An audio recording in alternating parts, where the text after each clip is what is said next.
Célula eucariótica vegetal. Plastos ou plastídeos. Derivam de proplastos, de zigotos e de células meristemáticas. Na presença de luz, originam cloroplastos ou cromoplastos. Na ausência de luz, originam leucoplastos. Então, durante o processo de desenvolvimento e maturação de uma planta, zonas iluminadas terão os proplastos de suas células sendo transformados em cloroplastos ou cromoplastos. Cloroplastos são plastos responsáveis pelo processo de fotossíntese. Já os cromoplastos são responsáveis por pigmentar partes da planta. Essas pigmentações, quando ocorrem nas flores, são importantes para o processo de polinização.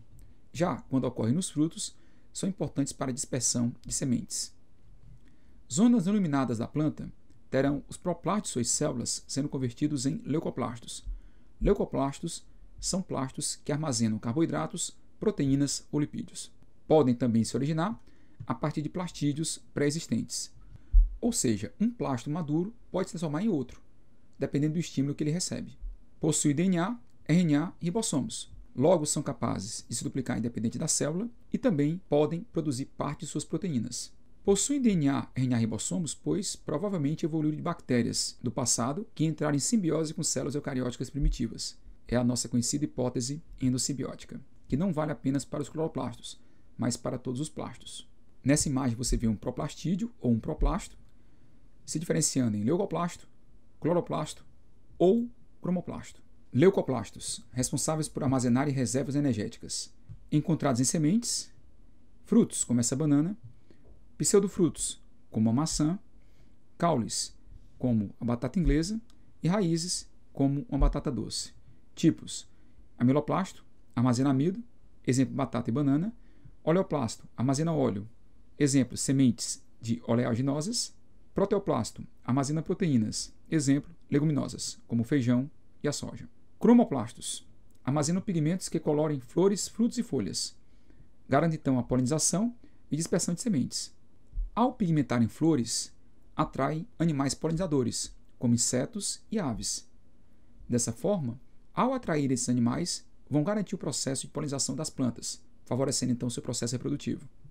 Da mesma forma que os cromoplastos, ao pigmentarem frutos, vão atrair então animais para esses frutos. Animais comem o fruto e dispersam a semente, aumentando então a amplitude ecológica daquela espécie de planta. Ou seja, vai fazer com que aquela espécie de planta consiga distribuir suas sementes numa área geográfica maior. Carotenoides. Os carotenoides são pigmentos lipídicos encontrados no interior dos cromoplastos. Por exemplo, o licopeno é um pigmento vermelho encontrado no tomate. Já o caroteno, que tem sua forma alfa, beta e gama, é um carotenoide encontrado no mamão, na abóbora e na cenoura. Mais uma vez eu lembro que essa pigmentação acaba atraindo animais que comem o fruto e dispersam a semente numa área geográfica mais ampla, numa área geográfica maior, garantindo então uma maior amplitude ecológica para aquela espécie de planta. Cloroplasto realiza a fotossíntese. O cloroplasto corresponde à organela formada por duas membranas, uma externa lisa e uma interna com dobramentos.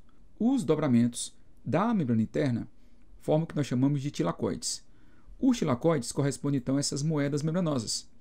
Moedas membranosas essas que vão ser empilhadas e, ao serem empilhadas, vão formar o grânum. Lembremos que essas pilhas, conhecidas como grânulos, estão unidas por membranas intergranas.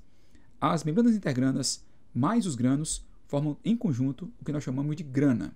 Então, mais uma vez, o que é o tilacoide? É uma moeda membranosa. O que é um grano? É uma pilha de tilacoides. O que é a grana? Corresponde à união de pilhas de tilacoides, os grãos, conectados por membranas intergranas. Lembremos que o espaço que fica entre os grãos e as membranas intergranas corresponde ao estroma, que é preenchido por um coloide. Toda a fotossíntese, fase clara e fase escura, ocorrem no interior do cloroplasto. Glioxomos, tipo de peroxomos presentes em células de plantas. Possuem enzimas que convertem lipídios em açúcares. Particularmente, os glioxomos são responsáveis pelo ciclo do glioxalato. Através desse ciclo, vai ser possível então converter ácidos graxos em glicose. Nós, animais, não temos essa capacidade, mas as plantas possuem. Então, por exemplo, sementes que armazenam óleos, durante o seu processo de germinação, podem muito bem converter os ácidos graxos desses óleos em glicose. Vacúolo de suco celular. É responsável pelo controle osmótico da célula. Afinal de contas, a água que entra no interior de uma célula vegetal, ela se desloca para o vacúolo. Então, o vacúolo representa uma grande bolsa membranosa com solutos, armazenadora de água no interior das células vegetais. A membrana do vacúolo é conhecida como tonoplasto. Armazena substâncias como íons, cristais, aminoácidos, sacarose, proteínas, enzimas, pigmentos, toxinas e excretas. Dentre as enzimas da digestão intercelular, pois células vegetais não possuem lisossomos. Como não possuem lisossomos, o vacúolo de suco celular se comporta como se fosse um grande lisossomo secundário, nele ocorrendo digestão intracelular. Então, observe na imagem o vacúolo de suco celular, uma grande bolsa contendo então água e solutos na célula vegetal. Dentro do vacúolo de suco celular podemos encontrar acúmulos, cristais, como cistólitos, ráfides ou drusas. Então aqui eu tenho cristais de cálcio nos vacúolos de células de folhas. E observe que esses cristais têm formatos bem particulares. Os cistólitos correspondem então a cristais com formato de cacho de uva, as ráfides lembram agulhas e drusas têm formatos bem complexos com projeções na sua superfície. Célula eucariótica de protistas dos cíclulas. Vacúolo pulsátil ou contrátil. Bom, o papel do vacúolo pulsátil ou contrátil é eliminar o excesso de água que entra nessas células por osmose. Logo, participa do controle osmótico dessas células, presente em protistas dos cíclulas, ou seja, protistas de água doce. Então você observa que a água atravessa a membrana e vai para o citoplasma desse paramécio, já que ele é hipertônico em relação ao meio de água doce que ele se encontra. Bom, o vacúolo contrátil ele tem a capacidade de deslocar a água que entra no citoplasma para ele. Então essa água acaba indo para o vacúolo contrátil. Acompanhe comigo. Então a água do citoplasma vai para o vacúolo contrátil. O vacúolo contrátil então se desloca para a membrana plasmática, funde a sua membrana à membrana plasmática, se contrai e expulsa o excesso de água. Na imagem você pode observar algumas particularidades do paramécio, como o citóstoma, que é o local no qual ele sempre engloba partículas no meio, é como se fosse uma boca celular.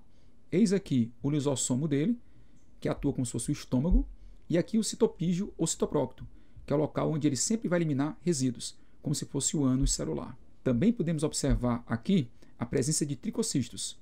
Tricocistos são bolsas que contêm pequenas farpas que o paramécio libera quando está sendo atacado. Tricocistos fazem parte do sistema de defesa do paramécio. Então, quando ele está sendo atacado por um predador, por exemplo, um outro protozoário, essas pequenas bolsas, conhecidas como tricocistos, estouram e liberam farpas sobre o seu predador, causando lesão em sua membrana. Os tricocistos são tipos de estossomos. O que são estossomos? São pequenas bolsas que expelem algo para o meio. No caso aqui, as pequenas farpas que estão dispostas pela coloração verde aqui na minha imagem, que causam lesão na membrana de protozoários predadores. Inclusões citoplasmáticas ou paraplasma. As inclusões citoplasmáticas correspondem a acúmulo de substâncias no interior do hialoplasma não associadas a organelas. Por exemplo, o glicogênio. Encontra-se disposto de forma abundante no hialoplasma de hepatócitos e fibras musculares. Outro exemplo são as gorduras presentes no hialoplasma de adipócitos. Ou mesmo pigmentos, como a hemoglobina e melanina.